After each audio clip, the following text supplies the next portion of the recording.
October 12, 2003 ఢిల్లీలోని రోహిణి ప్రాంతం. గురుచరణ్ సింగ్ అనే వ్యక్తి తన యజమాని అవతార్ సింగ్ కోసం డ్రైవర్గా పనిచేస్తున్నాడు. ఇద్దరు ఒకే భవనంలో నివసిస్తున్నారు. గురుచరణ్ గ్రౌండ్ ఫ్లోర్లో, అవతార్ సింగ్ ఫస్ట్ ఫ్లోర్లో. ఆ రోజు ఉదయం 11 గంటలకు ఒక అపరిచిత వ్యక్తి అవతార్ సింగ్ వద్దకొచ్చాడు. తనకు అలీఘర్ వెళ్లేందుకు డ్రైవర్ కావాలని అడిగాడు. అవతార్ సింగ్ వెంటనే గ్రౌండ్ ఫ్లోర్లో ఉన్న గురుచరణ్కు పిలిచాడు. ఆ వ్యక్తి తన పేరు దేవేందర్ కుమార్ శర్మ అని పరిచయం చేసుకున్నాడు. అవతార్ సింగ్ ట్రిప్ వివరాలను గురుచరణ్కు వివరించి తన ఇండికా కారును తీసుకువెళ్లమని చెప్పాడు. ఉదయం 11:30 గురుచరణ్ మరియు దేవేందర్ కారులో బయలుదేరారు. వెళుతూ వెళుతూ గురుచరణ్ తన భార్య సురీందర్ కౌర్తో బిగ్గరగా, "వంట చేసి ఉంచు, త్వరగా వచ్చేస్తాను" అని చెప్పాడు. కానీ అదే గురుచరణ్ సింగ్ను అందరూ చూడడం చివరిసారి. మరుసటి రోజు అక్టోబర్ 13న కూడా గురుచరణ్ ఇంటికి తిరిగి రాలేదు. ఆందోళన చెందిన అతని భార్య సురీందర్ కౌర్ యజమాని అవతార్ సింగ్ పోలీసులకు మిస్సింగ్ పర్సన్ కంప్లైంట్ ఇచ్చారు. రోజులు గడిచాయి, నెలలు గడిచాయి. గురుచరణ్ సింగ్ ఆచూకీ మాత్రం తెలియలేదు. అతను ఇంటికి కూడా తిరిగి రాలేదు. గురుచరణ్ అదృశ్యమైన 10 రోజుల తర్వాత అక్టోబర్ 23, 2003న ఢిల్లీకి 80 కిలోమీటర్ల దూరంలోని ఫరీదాబాద్లో మరో వింత కేసు నమోదైంది.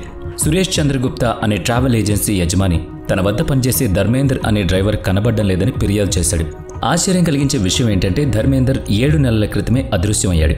21 మార్చి 2003న ఒక కస్టమర్తో ట్రిప్కి వెళ్లిన ధర్మేందర్ తన టాటా సుమో కారుతో సహా మళ్లీ కనిపించలేదు. గురుచరణ్ కేసులాగే ధర్మేందర్ కేసులో కూడా పోలీసులకు ఎలాంటి క్లూ దొరకలేదు. దర్యాప్తు పూర్తిగా ఆగిపోయింది. చాలా నెలలు గడిచిపోయింది. అప్పుడు ఆగస్టు 10, 2004న రాజస్థాన్ పోలీసుల అదుపులో ఒక వ్యక్తి ఉన్నాడు. ముఖంపై ముడతలు, తెల్లని జుట్టు, పొడవాటి గడ్డంతో ఉన్న ఆ వ్యక్తి డ్రైవర్ ధర్మేందర్ కేసులో అరెస్ట్ అయ్యాడు. కానీ అతని ముఖంలో ఎలాంటి భయం, ఎలాంటి ఆందోళన లేదు. చాలా ప్రశాంతంగా కూర్చున్నాడు. ఆ ప్రశాంతతతోనే అతను పోలీసులతో ఒక భయంకరమైన నిజాన్ని చెప్పాడు. "నేనే ధర్మేందర్ను చంపాను. గురుచరణ్ కూడా నేనే. వాళ్ళిద్దరినే కాదు, వాళ్లలాంటి 50 మందికి పైగా టాక్సీ డ్రైవర్లను నేనే హతమార్చాను." 50 హత్యల పోలీసులకు నమ్మశక్యం కాలేదు. వారికి ఆధారాలు కావాలి. మరి ఆ వృద్ధుడు పోలీసులను తనతో పాటు ఉత్తరప్రదేశ్ అలీగఢ్లో ఉన్న ఉత్తరా అనే గ్రామానికి తీసుకువెళ్లాడు. అక్కడ ఒక చెట్టు కింద నిలబడి ఆ చెట్టు వైపు చూపిస్తూ అతనిలా అన్నాడు, "గురుచరణ్ ఐడి కార్డుని నేను ఎక్కడే దాచాను." ఆ వృద్ధుడు చెప్పిన చోట పోలీసులు తవ్వడం మొదలుపెట్టారు. కొద్దిగా తవ్వగానే వారికి అక్కడ ఒక ఆకుపచ్చని రంగు కవర్ దొరికింది. ఆ కవర్ తెరిచి చూడగా అందులో నిజంగానే గురుచరణ్ సింగ్ ఐడి కార్డు ఉంది. ఆ తర్వాత ఆ వ్యక్తి పోలీసులను సమీపంలోని ఒక 3 కాలువ వద్దకు తీసుకువెళ్లి మరొక ప్రదేశాన్ని చూపించాడు. "ధర్మేందర్ ఐడి కార్డులు ఇక్కడ దాచాను" అని చెప్పాడు. అక్కడ తవ్వగా పోలీసులకు ఒక తెల్లని కవర్లో ధర్మేందర్ ఐడి కార్డులు దొరికాయి. ఆధారాలు దొరికాయి. కానీ పోలీసుల మధ్యలో ఇంకా 2 కీలక ప్రశ్నలు మిగిలాయి. 1, ఆ ఇద్దరి కార్లు ఎక్కడున్నాయి? 2, మరీ ముఖ్యంగా గురుచరణ్ మరియు ధర్మేందర్ మృతదేహాలు ఎక్కడ? ఆశ్చర్యకరంగా ఆ వృద్ధుడి దగ్గర ఈ 2 ప్రశ్నలకు సమాధానాలు ఉన్నాయి. కార్ల గురించి అతను చెప్తూ వాటిని మార్కెట్లో 20 నుంచి 30 వేల రూపాయలకు అమ్మేసినట్లు చెప్పాడు.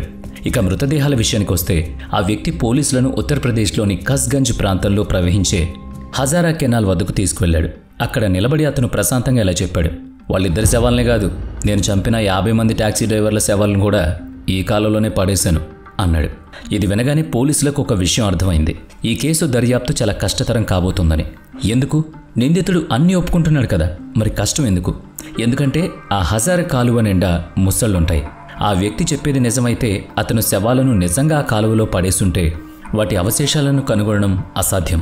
50 మంది టాక్సీ డ్రైవర్లను అద్దెకు తీసుకోవడం, వాళ్ళని నిర్మానుష్య ప్రదేశాలకు తీసుకువెళ్లడం, వారిని దోచుకుని చంపి శవాలను ఇదిగో ఇలాంటి కాలువలో పడేయడం, ఇదంతా ఒక్క వ్యక్తి చేసే పనిలా లేదు.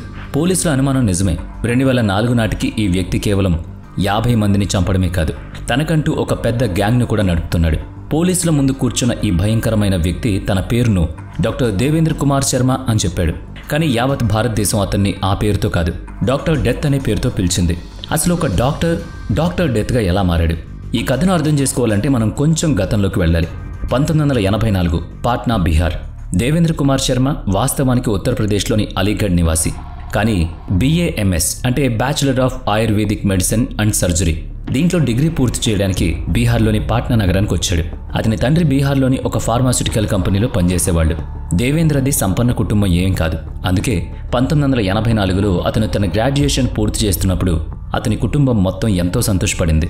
1984లో BAMS పూర్తి చేసిన దేవేంద్ర తన కుటుంబంలోనే మొదటి డాక్టర్ అయ్యాడు. ఇది వారి కుటుంబానికి ఎంతో గర్వకారణం. డిగ్రీ పూర్తయ్యాక 1985లో దేవేందర్ రాజస్థాన్లోని బందీకురా అనే ప్రాంతానికి మారాడు. అక్కడ జనతా క్లినిక్ పేరుతో తన సొంత క్లినిక్ తెరిచాడు. అతని ప్రాక్టీస్ బాగా సాగింది.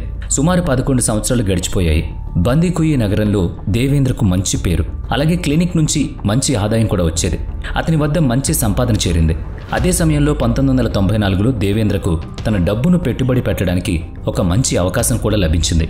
భారత్ ఫ్యూయల్ అనే కంపెనీ అతనికి కుకింగ్ గ్యాస్ డీలర్షిప్ ఆఫర్ ఇచ్చింది. ఇది తన జీవితాన్ని పూర్తిగా మార్చేస్తుందనేది దేవేంద్ర నమ్మకం. అందుకే తన జీవితం అంతా దాచుకున్న మొత్తం పొదుపును ఆ డీలర్షిప్లో పెట్టుబడికి పెట్టాడు. ఆ డీలర్షిప్ నిజంగానే అతని జీవితాన్ని మార్చేసింది, కానీ అతను ఊహించిన విధంగా కాదు. ఆ భారత్ ఫ్యూయల్ అనేది ఒక నకిలీ కంపెనీ. వాళ్ళు దేవేంద్ర డబ్బు మొత్తం తీసుకుని పారిపోయారు. కొద్ది రోజుల్లోనే దేవేంద్ర కలలన్నీ కుప్పకూలాయి. 1994వ సంవత్సరంలో 11 లక్షల రూపాయలు కోల్పోవడం అంటే మీరే ఊహించండి. ఈ రోజుల్లో కూడా 11 లక్షలు కోల్పోతే ఎవరైనా కుంగిపోతారు. అలాంటిది 1994లో దాని విలువలు ఊహించుకోండి. ఆ భారీ నష్టంతో దేవేందర్ తీవ్రమైన మానసిక వేదనకు గురయ్యాడు. అతను ఇకపై రాజస్థాన్లో ఉండలేకపోయాడు. అందుకే తన కుటుంబం వద్దకు తిరిగి అలీగఢ్ చేరుకున్నాడు. అలీగఢ్లో అతనికి డాక్టర్ అమిత్తో పరిచయం అయింది. డాక్టర్ అమిత్ కిడ్నీ మార్పిడి ఆపరేషన్లు చేస్తూ ఉండేవాడు. అప్పుడప్పుడు దేవేందర్ కూడా అతనికి సహాయం చేసేవాడు. వారి స్నేహం పెరిగిన తర్వాత ఒకరోజు డాక్టర్ అమిత్ దేవేంద్రతో ఒక భయంకరమైన ప్రతిపాదన చేశాడు. ఇదే దేవేందర్ను వేరే ప్రపంచంలోకి నెట్టింది. అమిత్ ఇలా అన్నాడు, దేవేంద్ర, మార్కెట్లో కిడ్నీల అవసరం చాలా ఉంది, కానీ అవి దొరకటం లేదు. మనం గనక ఈ కిడ్నీలను ఎలాగైనా ఏర్పాటు చేస్తే ఇద్దరం కూడా కోటీశ్వర్లం అవుతాం అన్నాడు. ఈ మాట విన్న దేవేంద్ర వాస్తవానికి ప్రజల ప్రాణాలు కాపాడాల్సిన ఒక డాక్టర్ ఇప్పుడు కేవలం డబ్బు కోసం ప్రజల ప్రాణాలు తీయడానికి సిద్ధపడ్డాడు. డాక్టర్ అమిత్కు డబ్బు కోసం కిడ్నీలు సరఫరా చేయాలనేది దేవేంద్ర నిర్ణయం. కానీ అసలు ప్రశ్న, అతను ఈ పని ఎలా చేస్తాడు? అన్ని కిడ్నీలను ఎక్కడి నుంచి తీసుకొస్తాడు? దేవేంద్ర ముందుగా చట్టబద్ధమైన మార్గాన్ని పరిశీలించాడు. కానీ అందులో అతనికి 2 సమస్యలు కనిపించాయి. సమస్య 1, కిడ్నీ దాతను కనుగొనడం అంత సులభమైన పని కాదు. రెండవ సమస్య, ఒకవేళ దాత దొరికిన ఆపరేషన్ తర్వాత వచ్చిన డబ్బుతో కొంత భాగాన్ని ఆ దాతకు కూడా ఇవ్వాల్సి ఉంటుంది. ఇక చట్టబద్ధంగా కిడ్నీ దాతను వెతకడం, వారికి డబ్బు చెల్లించడం అనే ఆలోచన దేవేంద్రకు నచ్చలేదు. అప్పుడే అతని మెదడులో ఒక పైశాచికమైన ఆలోచన వచ్చింది. అతనికి 1994లో తాను ఎలా మోసపోయినో గుర్తొచ్చింది. అంతేకాకుండా దాంతోనే ఒక కొత్త ప్లాన్ వచ్చింది. ఆ ప్లాన్ ఒక నకిలీ గ్యాస్ ఏజెన్సీని తెరవడం. అవును, ఏ గ్యాస్ ఏజెన్సీ స్కామ్ వల్ల అయితే తను సర్వం కోల్పోయాడు, ఇప్పుడు అదే స్కామ్ను ఉపయోగించి ఇతరులను మోసం చేయాలని నిర్ణయించుకున్నాడు. నకిలీ గ్యాస్ ఏజెన్సీ సిద్ధమైంది. కానీ ఇప్పుడు నకిలీ గ్యాస్ సిలిండర్లను రవాణా చేయడానికి అతనికి ట్రక్ అవసరం. ఇందుకోసం దేవేంద్ర ట్రక్లను బుక్ చేసేవాడు. తర్వాత వాటిని ఉద్దేశపూర్వకంగా ఒక నిర్మానుష్యమైన మార్గంలోకి తీసుకువెళ్లేవాడు. అది ఎలాంటి మార్గం అంటే, దారి మధ్యలో ఒక పెద్ద కాలువ ఉంటుంది. దాని పేరే హజారా కెనాల్.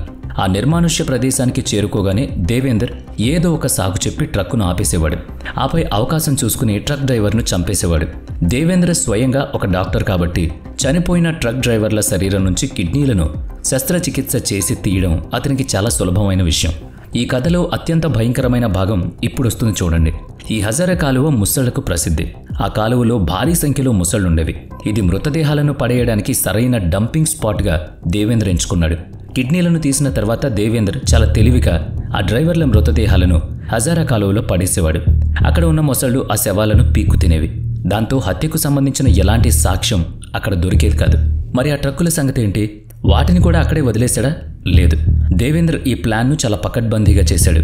అతను ఆ ట్రక్కులను పూర్తిగా విడదీసి వాటి భాగాలను గ్రే మార్కెట్లో అమ్మేసేవాడు. దీని ద్వారా అతడికి సులభంగా 20 నుంచి 30 వేల రూపాయల డబ్బులు అందేవి. ఇది దేవేంద్ర శర్మ యొక్క ఫుల్ ప్రూఫ్ ప్లాన్. మొదట్లో దేవేంద్ర ఇదంతా ఒంటరిగానే చేసేవాడు. కానీ కిడ్నీలకు డిమాండ్ పెరిగింది. అతను నెమ్మదిగా ఒక సొంత గ్యాంగ్ను తయారు చేశాడు. కొన్ని నెలల పాటు దేవేంద్ర మరియు అతని గ్యాంగ్ కేవలం ట్రక్ డ్రైవర్లను మాత్రమే లక్ష్యంగా చేసుకున్నారు. కానీ త్వరలోనే వారికి ఒక విషయం అర్థమైంది. ట్రక్ బుక్ చేయడం, నిర్మానుష్య ప్రదేశానికి తీసుకువెళ్లడం, ఆపై ట్రక్ను విడదీసి అమ్మడం, ఈ ప్రక్రియ మొత్తం చాలా సమయం తీసుకుంటుంది. సో తన ప్లాన్ను కొనసాగించడానికి అతనికి ఇంతకంటే సులభమైన మార్గం కావాలి. అప్పుడు అతని మదిలో ఆ కొత్త ఆలోచన వచ్చింది. ట్రక్ డ్రైవర్లకు బదులుగా మనం ట్యాక్సీ డ్రైవర్లను ఎందుకు లక్ష్యంగా చేసుకోకూడదు? ట్రక్ డ్రైవర్స్ని లక్ష్యంగా చేసుకోవడం కంటే ట్యాక్సీ డ్రైవర్లను టార్గెట్ చేయడం చాలా సులభమని దేవేంద్ర గ్రహించాడు. కాబట్టి ఇప్పుడు అతని తదుపరి లక్ష్యం ట్యాక్సీ డ్రైవర్స్. అతను అదే పాత ప్రణాళికను అనుసరించాడు. మొదట ట్యాక్సీలను బుక్ చేసేవాడు. వాటిని హజారా కెనాల్ మీదుగా నిర్మానుష్య మార్గానికి తీసుకువెళ్లేవాడు. అక్కడ డ్రైవర్ను చంపి కిడ్నీలను తీసేసేవాడు. శవాన్ని అదే కాలువలో పడేసేవాడు. ఆ తర్వాత ట్యాక్సీని గ్రే మార్కెట్లో అమ్మేసేవాడు. ఈ భయంకరమైన కిడ్నీ రాకెట్ 1998 నుంచి 2004 వరకు, అంటే దాదాపుగా 7 సంవత్సరాలు నడిచింది. ఈ 7 ఏళ్లలో దేవేంద్ర మరియు అతని గ్యాంగ్ 50 మందికి పైగా అమాయకులను హత్య చేశారు. ఈ హత్యల తర్వాత వాళ్ళు 125 కిడ్నీలను అక్రమంగా సరఫరా చేశారు. ఒక్కో కిడ్నీకి 5 నుంచి 7 లక్షల రూపాయలు సంపాదించారు. ఉదాహరణకు జనవరి 23, 2004న దినేష్ శర్మ అనే టాక్సీ డ్రైవర్ క్యాబ్ను ఢిల్లీ నుంచి బలందర్ షహర్కు బుక్ చేశారు. అతన్ని కూడా హత్య చేసి అతని మృతదేహాన్ని హజారే కాలువలో పడేశారు. ఆ మృతదేహాన్ని తర్వాత గుర్తించారు. ఆటోప్సీ నివేదికలో ఒక కీలక విషయం బయటపడింది. దినేష్ను తాడుతో గొంతు నిలిమి చంపారు. దేవేంద్ర ఎలా హత్య చేస్తున్నాడో పోలీసులకు మొదటిసారి ఒక స్పష్టమైన ఆధారం దొరికింది. ఇక్కడ ఒక ప్రశ్న తలెత్తుతుంది. వారి కుటుంబాలు లేదా టాక్సీ కంపెనీల యాజమాన్యం ఫిర్యాదు చేయలేదా? వారు ఫిర్యాదు చేశారు. మా డ్రైవర్ కనబడ్డం లేదు, మా భర్త అదృశ్యమయ్యాడు, దయచేసి వెతకండి అని. వాళ్ళు పదే పదే పోలీసుల చుట్టూ తిరిగారు. కానీ పోలీసులకు ఎటువంటి ఆధారం దొరకలేదు. 2004లో ఈ కిడ్నీ రాకెట్లో ప్రమేయం ఉన్నందుకు గాను దేవేంద్రను గురుగ్రావ్లో అరెస్ట్ చేశారు. కోర్టులో అతని నేరాలన్నీ రుజువయ్యాయి. కిడ్నీ రాకెట్ నడపడం, మృతదేహాలను హజారా కాలువలో పడేయడం, వాహనాలను భాగాలుగా విడదీసి గ్రే మార్కెట్లో అమ్మడం. ఈ సాక్ష్యాధారాలన్నిటి ఆధారంగా దేవేంద్రకు జీవిత ఖైదు విధించబడింది. ఈ దారుణాల గురించి ప్రజలకు తెలిసినప్పుడు వాళ్ళు అతనికి డాక్టర్ డెత్ అని బిరుదిచ్చారు. అతనికి 7 వేర్వేరు కేసుల్లో జీవిత ఖైదు పడింది. అంతేకాకుండా గురుగావ్లో టాక్సీ డ్రైవర్ నరేష్ వర్మ మరియు ఫరీదాబాద్లో కమల్ సింగ్ హత్య కేసులో అతనికి మరణశిక్ష కూడా విధించబడింది. సరైన సాక్ష్యాలు లేకపోవడం వల్ల దర్యాప్తులో లోపాల కారణంగా అతను నిర్దోషిగా విడుదలయ్యాడు. అయినప్పటికీ దినేష్ శర్మ కేసు వంటి బలమైన ఆధారాలు అతని నేరాలను నిరూపించాయి. ఎన్ని సంవత్సరాలుగా దేవేంద్ర ఇంతటి ఘోరాలు చేస్తున్నాడని ఎవరూ పసిగట్టలేకపోయారు. చివరకు ఈ నిజాలు బయటపడినప్పుడు అతని పొరుగు వాళ్ళు మరియు కుటుంబ సభ్యులు ఒక డాక్టర్ ఇలాంటి నేరాలు చేయగలడని నమ్మలేకపోయారు. దేవేంద్ర జైలుకు వెళ్లిన తర్వాత అతని భార్య మరియు పిల్లలు అతనితో అన్ని సంబంధాలు తెంచుకున్నారు. ఎన్ని దారుణాలు చేసిన వ్యక్తితో ఎలా ఉండగలరు? అతనిపై కిడ్నాపింగ్, దోపిడీ వంటి మొత్తం 27 క్రిమినల్ కేసులున్నాయి. అయినప్పటికీ జైపూర్ సెంట్రల్ జైల్లో దేవేంద్ర చాలా క్రమశిక్షణతో కూడిన జీవితాన్ని గడిపేవాడు. అతను ఎలాంటి నియమాలను ఉల్లంఘించేవాడు కాదు, ఎవరిని ఇబ్బంది పెట్టేవాడు కాదు. అతని ప్రవర్తనలో ఈ సానుకూల మార్పును జైలు అధికారులు కూడా గమనించారు. జైలుకు వెళ్లిన 16 సంవత్సరాల తర్వాత జనవరి 2020లో దేవేంద్ర కోర్టులో పెరోల్ కోసం దరఖాస్తు చేసుకున్నాడు. అతని కుటుంబంలో ఒకరి ఆరోగ్యం బాలేదని వాళ్ళని చూడాలనుకుంటున్నానని చెప్పాడు. అతని మంచి ప్రవర్తనను దృష్టిలో ఉంచుకుని కోర్టు అతనికి 20 రోజుల పెరోల్ మంజూరు చేసింది. కానీ జైలు నుంచి బయటకు వచ్చిన తర్వాత కథలో అసలైన మలుపు సంభవించింది. పెరోల్ గడువు ముగిసినా దేవేంద్ర తిరిగి జైలుకు వెళ్లలేదు. అతను పారిపోయి ఢిల్లీలోని బాప్రోలా గ్రామానికి చేరుకున్నాడు. అక్కడ తన పేరు మార్చుకుని కొత్త జీవితం ప్రారంభించాడు. అంతేకాదు, అక్కడ అతను మరో వివాహం కూడా చేసుకున్నాడు. అతని గతం గురించి ఆ రెండవ భార్యకు ఏం తెలియదు. జీవనోపాధి కోసం అతను అక్కడ ప్రాపర్టీ డీలింగ్ వ్యాపారాన్ని ప్రారంభించాడు. 7 నెలలు గడిచాయి. జూలై 2020లో ఢిల్లీలోని కన్నాట్ ప్లేస్లో కొందరు అక్రమ భవనాలు అమ్మడానికి ప్రయత్నిస్తున్నారని పోలీసులకు సమాచారం అందింది. పోలీసులు అక్కడకు చేరుకుని ఒక వ్యక్తిని అరెస్ట్ చేశారు. మొదట అతన్ని ఒక చిన్నపాటి నేరస్తుడిగా భావించారు. కానీ అతని గురించి పూర్తిగా వివరాలు తెలుసుకున్నప్పుడు వాళ్ళు దిగ్భ్రాంతికి గురయ్యారు. వారి ముందున్నది మరెవరో కాదు, పెరోల్పై పారిపోయిన wanted criminal doctor Dharmendra Sharma. 7 నెలల పాటు పరారీలో ఉన్న దేవేంద్రను ఈసారి తీహార్ జైలుకు తరలించారు. కొన్ని సంవత్సరాలు గడిచాయి. జూన్ 2003 తీహార్ జైల్లో 3 ఏళ్లు గడిపిన తర్వాత దేవేంద్ర మళ్లీ పెరోల్ కోసం దరఖాస్తు చేసుకున్నాడు. ఇప్పుడు మీరందరూ ఏమనుకుంటున్నారు? ఒకసారి పెరోల్పై విడుదలై తిరిగి రాకుండా పారిపోయిన ఒక నేరస్తుడికి కోర్టు రెండవసారి పెరోల్ ఇస్తుందా? ఖచ్చితంగా ఇవ్వదు. అంతేనా? కానీ ఆశ్చర్యకరంగా కోర్టు ఆలోచన మన ఆలోచనతో సరిపోలేదు. కోర్టు అతనికి 2వ అవకాశం కూడా ఇచ్చింది. దేవేంద్రకు మళ్లీ పెరోల్ వచ్చింది. కోర్టు ఒకసారి పారిపోయిన దేవేంద్రకు 2వసారి పెరోల్ మంజూరు చేసింది. కానీ ఈసారి 20 రోజులు కాదు, ఏకంగా 2 నెలల పెరోల్. ఫలితం ఊహించిందే. దేవేంద్ర మళ్లీ పారిపోయాడు. అతను మరోసారి వాంటెడ్ క్రిమినల్ అయ్యాడు. కానీ ఈసారి అతను 7 నెలలు దొరకలేదు. అతను చాలా కాలం పాటు అజ్ఞాతంలోకి వెళ్ళిపోయాడు. ఆ తర్వాత అతను చేసిన పని వింటే మీరు ఖచ్చితంగా ఆశ్చర్యపోతారు. తీహార్ జైలుకు 240 కిలోమీటర్ల దూరంలో రాజస్థాన్లోని దౌసా గ్రామంలో ఉన్న రామేశ్వరం ఆశ్రమానికి ఒక వ్యక్తి వచ్చాడు. కాషాయ వస్త్రాలు, కొద్దిపాటి గడ్డంతో ఉన్న ఆ వ్యక్తి తనను తాను సంత్ దయాదాస్ మహారాజ్గా పరిచయం చేసుకున్నాడు. స్థానికులు అతన్ని అంతకుముందు ఎప్పుడూ చూడలేదు. ఆ ఆశ్రమంలోని రామేశ్వరం ధామ్ మందిరానికి ఒక పూజారి అవసరం ఉంది. కానీ జీతం ఇచ్చి పూజారిని నియమించుకునే ఆర్థిక స్తోమత ఆ ఆలయానికి లేదు. ఇదే అదునుగా దయాదాస్ వాళ్ళకి ఒక ఆఫర్ ఇచ్చాడు. నేను ఇక్కడ ఉచితంగా పూజలు చేస్తాను, నాకు మీ నుంచి ₹1 కూడా వద్దు, నాకు దేవుని సేవ చేసుకుంటే చాలు అన్నాడు. అతని మాటలు, అతని జ్ఞానం చూసి అక్కడ ప్రజలు ఆశ్చర్యపోయారు. ఉచితంగా సేవ చేస్తానడంతో ఆలయ నిర్వాహకులు అతన్ని పూజారిగా నియమించుకున్నారు. దయాదాస్ ప్రతిరోజు ఆలయంలో పూజలు చేయడం ప్రారంభించాడు. రోజులు గడిచాయి, నెలలు గడిచాయి. అతను ఆ గ్రామంలో పూర్తిగా స్థిరపడ్డాడు. గ్రామస్తులకు ఈ కొత్త పూజారిపై అపారమైన నమ్మకం. నెమ్మదిగా ప్రజలు తమ సమస్యలకు పరిష్కారం అతన్ని అడగడం మొదలుపెట్టారు. కొందరు జాతకాలు చెప్పించుకోవడానికి వస్తే మరికొందరు వైద్యం కోసం వచ్చారు. ఆశ్చర్యకరంగా నాయకుల నుంచి పోలీసు అధికారుల వరకు అందరూ ఆ ఆలయానికి వచ్చి దయాదాస్తో మాట్లాడి అతని వద్ద చికిత్స తీసుకునేవారు. అతని కీర్తి ఎంతగా పెరిగిందంటే రోజుకు 50 నుంచి 100 మంది వరకు ప్రజలు క్యూ కట్టేవాళ్ళు. ఆశ్రమంలోని ఒక గదిలో అతను ఒక చిన్న క్లినిక్ను కూడా ఓపెన్ చేశాడు. కానీ అతను ఈ చికిత్సను ఉచితంగా చేయలేదు. అతను ఒక్కో వ్యక్తి నుంచి కనీసం 1000 రూపాయలు తీసుకునేవాడు. జైపూర్ నుంచి మందులు తెప్పించిచ్చేవాడు. అతని వైద్యంతో కొందరు కోలుకున్నారు, కానీ కొందరు కోలుకోలేకపోయారు. వాస్తవానికి కొందరు చనిపోయారు. ఒక బాధితుడి తండ్రి ఇలా అన్నాడు, అతను, బాబు, నీ కొడుకుని నేను పూర్తిగా నయం చేస్తానని చెప్పాడు. 15 రోజుల తర్వాత నా కొడుకు చనిపోయాడు. అయినప్పటికీ ఆ మరణాలు దయాదాస్ కీర్తిని ఏమాత్రం తగ్గించలేదు. ప్రజలు అతనిపై ఎంత నమ్మకం ఉంచారంటే అతను అడిగిన 1000 రూపాయల ఫీజు కంటే ఎక్కువ డబ్బులు చెల్లించేవారు. దయాదాస్ కీర్తి ఎంతగా పెరిగిందంటే అతన్ని స్థానిక ప్రజా కార్యక్రమాలకు ముఖ్య అతిథిగా పిలిచేవారు. ఈ మోసం ద్వారా అతను ఎంత డబ్బు సంపాదించాడంటే ఆ ఆశ్రమంలోనే ఒక విలాసవంతమైన జీవితాన్ని గడిపాడు. AC, wifi, water purifier, cooler వంటి అన్ని ఆధునిక సదుపాయాలున్నాయి. భద్రత కోసం ఆశ్రమంలో సీసీటీవీ ఫుటేజ్ ఏర్పాటు చేశాడు. ఇలా ఉండగా మే 19, 2025న 2 వ్యక్తులు సంత్ దయాదాస్ మహారాజ్ను కలవడానికి వచ్చారు. తమ సమస్యలు పరిష్కారం కోసం వాళ్ళు అతని వద్దకొచ్చారు. ఎప్పటిలాగే దయాదాస్ ఆలయంలో కూర్చుని ప్రజల సమస్యలను వింటున్నాడు.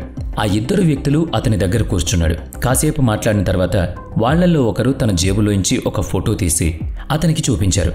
ఆ ఫోటోను చూడగానే దయాదాస్ ముఖం పాలిపోయింది. నువ్వు దేవేంద్ర శర్మవే కదా? సంత్ దయాదాస్ మహారాజ్ అలియాస్ దేవేంద్ర శర్మ. ఆట కట్టింది. ఆ వచ్చింది ఎవరో కాదు, మరి పోలీసులు. దయాదాస్ కూడా ఆ విషయం అర్థమైంది. అతను ఎలాంటి గొడవ చేయకుండా, పారిపోవడానికి ప్రయత్నించకుండా నిశ్శబ్దంగా లేచి నిలబడ్డాడు. తానే డాక్టర్ డెత్ అని అంగీకరించాడు. పోలీసులు అతన్ని బేడీలు వేసి తీసుకువెళ్తున్న దృశ్యాలు గ్రామస్తులందరూ చూశారు. గత 2 ఏళ్లుగా తమ మధ్య ఒక సీరియల్ కిల్లర్ ఒక స్వామీజీ వేషంలో నివసిస్తున్నాడని తెలుసుకున్న తర్వాత వాళ్ళు నిశ్చేష్టులయ్యారు. ఇక అసలైన ప్రశ్న, దేవేందర్ దౌసాలో ఉన్నాడని పోలీసులకు ఎలా తెలిసింది? పోలీసులు తనను వెతకడం మానేశారని దేవేందర్ భావించాడు. కానీ నిజానికి పోలీసులు 24/7 అతని మొబైల్ ఫోన్ను ట్రాక్ చేస్తున్నారు. గత 2 సంవత్సరాలుగా దేవేందర్ ఫోన్ స్విచ్ ఆఫ్ అయ్యింది. అందుకే పోలీసులు అతన్ని పట్టుకోలేకపోయారు. కానీ విధి ఆడిన వింత నాటకంలో ఒకరోజు పోలీసుల రాడార్కు దేవేంద్ర సిమ్ కార్డ్ సిగ్నల్స్ దొరికాయి. దేవేంద్ర శర్మ ఫోన్ నంబర్పై రాజస్థాన్లో దౌసా నుంచి ఒక రీఛార్జ్ జరిగినట్లు పోలీసులు గుర్తించారు.